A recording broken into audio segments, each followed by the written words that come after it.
लड़कियों को लेकर के स्कूल से बंक मार करके सिर्फ स्पीड में ये कार को लेकर यहाँ घूम रहे हैं।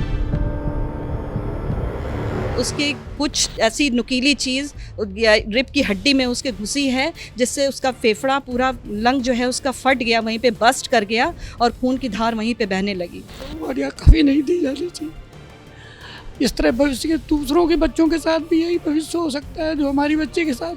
आप कहीं जाने के लिए घर से निकलते हैं, ट्रैफिक रूल्स का पालन करते हैं, हेलमेट भी लगाया हुआ है, गाड़ी की स्पीड भी लिमिट में है, लेकिन फिर भी सड़क पर आप सुरक्षित हैं, ये तो कतई मत सोचिएगा, क्योंकि आप तो कायदे से चल रहे हैं, लेकिन सामने वाले का क्या, उसकी गलती का खामियाजा भी आपको ही भुगतना पड़ेगा। खबर की शुरुआत में आपने जो सीसीटीवी फुटेज देखा वो उत्तर प्रदेश के कानपुर का है। पूरा वीडियो तो हम आपको यहाँ नहीं दिखा सकते, क्योंकि ऐसे भिड़ंत के वीडियो जो हैं वो सेंसिटिव कंटेंट के दायरे में आते हैं। जिस कार ने स्कूटी को टक्कर मारी उसमें 4 नाबालिग थे, गाड़ी चलाने वाला भी नाबालिग था। चारों बच्चे स्कूल स्टूडेंट हैं, स्कूल बंक मारकर घूमने निकले थे। गाड़ी कम से कम 100 से 120 किलोमीटर प्रति घंटे की रफ्तार से भगा रहे थे। दूसरी तरफ स्कूटी पर माँ बेटी आ रहे थे। स्कूटी की स्पीड नॉर्मल थी। खतरनाक तरीके से गाड़ी चला रहे नाबालिग ने कार से स्कूटी को ऐसी टक्कर मारी कि माँ बेटी 20 से 30 फीट दूर जाकर गिरी। आसपास के लोगों ने दोनों को हॉस्पिटल पहुंचाया, जहां पता चला कि महिला की मौत हो चुकी है और उसकी 12 साल की बेटी की हालत बेहद नाजुक है। उसके शरीर की कई हड्डियां टूट चुकी हैं। घटना के वक्त वहां मौजूद एक शख्स ने बताया, क्या कहा सुनिए। लड़के जो मदर टेरेसा के थे, जो नाबालिग हैं, वो कार लेकर के आ रहे थे, जिसके अंदर 2 लड़कियां, एक लड़का और जो ड्राइव कर रहा था लड़का वो खुद नाबालिग है। उन्होंने गाड़ी को बहुत स्पीड में लेकर के आए हैं, जिसमें एक स्कूटी को टक्कर मारा, जिसमें माँ और बेटी बैठी हुई थी। तो बेटी का फीमर एंड कुल्हा ये टूट गया, जो एडमिट है पीपीएम में। दूसरी माँ जो है यहाँ से जवाब दे दिया गया, जो रिजेंसी में जाने के बाद उसकी डेथ हो गई। कार के अंदर से 2 लड़कियां, एक लड़का निकल करके भागा। जो स्टूडेंट थे ये लोग अपने ड्रेस को बदल करके नॉर्मल ड्रेस में यहाँ पर बैठे हुए थे, और इनका जो स्कूल का ड्रेस था वो कार के अंदर पड़ा हुआ था, जिसमें blue pant and white shirt थी। और लड़का जो है पकड़ा गया। पकड़ने के बाद उसको बुलाया गया, पुलिस थाने में ले आके किदवई नगर थाने में वो उसको दे दिया गया। कार से ये लोग अय्याशी के चक्कर में लड़कियों को लेकर के स्कूल से बंक मार करके सिर्फ स्पीड में ये कार को लेकर यहाँ घूम रहे। आज तक से जुड़े सिमर चावला ने मृतक महिला की बहन और पिता से बात की।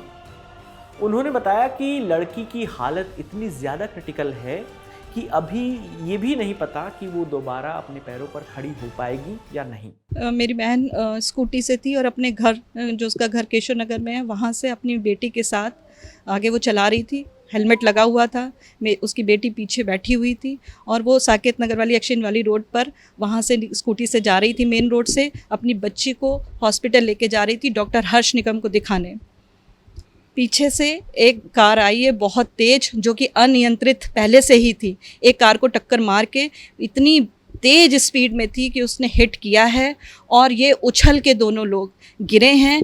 जब 10 फुट दूर गिरे हैं और जो मेरी बहन थी उसको तो हेड में वहीं पे ऑन स्पॉट उसके ब्लीडिंग शुरू हो गई और उसके कुछ ऐसी नुकीली चीज़ रिब की हड्डी में उसके घुसी है, जिससे उसका फेफड़ा पूरा लंग जो है उसका फट गया, वहीं पे बस्ट कर गया और खून की धार वहीं पे बहने लगी।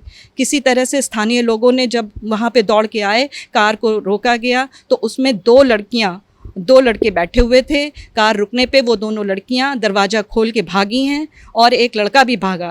एक लड़के को वहाँ पे लोगों ने पकड़ लिया, स्थानीय लोगों ने, और फिर मेरी बहन को किसी तरह से और मेरी भतीजी को लेकर किसी तरह वो लोग अस्पताल तक पहुँचे। क्या अवस्था आपकी भतीजी की है इस वक्त हॉस्पिटल में? भतीजी की अवस्था लगातार नाजुक बनी हुई है। डॉक्टर्स ने कहा है कि हम पूरा प्रयास कर रहे हैं, ऑपरेशन कर रहे हैं, और हमने पूछा कि भाई ऑपरेशन हो जाएगा तब तो ठीक हो जाएगी ना, तो उन्होंने कहा ये हम आपको बाद में ही बता पाएंगे, वो खड़ी हो पाएगी कि नहीं हो पाएगी, उसका इलाज रिजेंसी गोविंद नगर में चल रहा है। इस तरह भविष्य के दूसरों के बच्चों के साथ भी यही भविष्य हो सकता है जो हमारी बच्चे के साथ। तो कम से कम इसको रोकने के लिए उसको सजा मिले और आगे से दूसरे को ऐसा न करने का मौका दिया जाए। कि भविष्य में ये दोहराए नहीं दूसरे बच्चे। वो नियम पूरी तरह से लागू कहाँ है? नियम तो क्या नियम नहीं है? नाबालिग बच्चों को गाड़ियाँ कहाँ अलाउड हैं, लेकिन उसके बाद भी मिल जाती हैं और वो रोड पे चलाते रहते हैं और प्रशासन तमाशा देखता रहता है। हमें पुलिस प्रशासन से पूरी उम्मीद है कि वो उसमें बहुत अच्छी कार्रवाई करेंगे, लेकिन हमें अपने परिवार की सुरक्षा की भी चाहिए और हम पुलिस से यही उम्मीद करते हैं कि वो हमें सुरक्षा प्रदान करें और इसमें कड़ी से कड़ी कार्रवाई करके हमारी सहायता करें। बिल्कुल वो बहुत प्रभावी लोग हैं, ऐसा हमें पता चला है कि बहुत प्रभावी परिवार है उनका, और पूरी वो कोशिश करेंगे कि हमारे साथ कुछ सेटलमेंट कर लें और हमारे ऊपर दबाव बनाएं ताकि हम इस केस से पीछे हट जाएं। वो ज़रूर ये दबाव बनाने की कोशिश कर सकते हैं। मामले में गाड़ी चलाने वाले नाबालिग लड़के की उम्र 17 साल है। वो फिलहाल पुलिस की कस्टडी में है। पुलिस ने लड़के के पिता को भी अरेस्ट कर लिया है। इसमें से जो चालक था उसे पुलिस हिरासत में ले लिया गया है। वो अभी नाबालिग है। इसकी उम्र जो अभी तक जो हमें जानकारी हासिल हुई है उसमें 17 साल है। उसके पिताजी को भी बुलाया गया है और उनके फादर से भी पूछताछ की जा रही है कि गाड़ी से किसके नाम से रजिस्टर्ड है। आपको बताते चलें कि मई 2024 में ही पुणे पोर्शे केस में इसी तरह एक नाबालिग की वजह से 2 इंजीनियर्स को अपनी जान गंवानी पड़ी थी। कम उम्र में अगर गाड़ी मिल जाए तो स्टीयरिंग थामने वाला खुद को किसी रेसर से कम नहीं समझता है। कभी शराब के नशे में तो कभी स्टंटबाजी के नशे में। उसकी गलती का खामियाजा किसी को अपनी जान गंवा कर भरना पड़ता है। ऐसे में यह भी सवाल उठता है कि इसमें गलती किसकी है? गाड़ी चलाने वाले की, गाड़ी चलाने वाले उस नाबालिग की, उन्हें गाड़ी देने वाले पेरेंट्स की, या फिर सड़क पर मुस्तैद ना रह पाने वाली पुलिस की? आपकी इस पर जो भी राय है आप हमें कमेंट करके जरूर बताइएगा। आपके लिए तमाम जानकारी लेकर आए थे हमारे साथी विभावरी। मेरा नाम है विकास वर्मा। देखते रहिए दी लल्लन टॉप। शुक्रिया।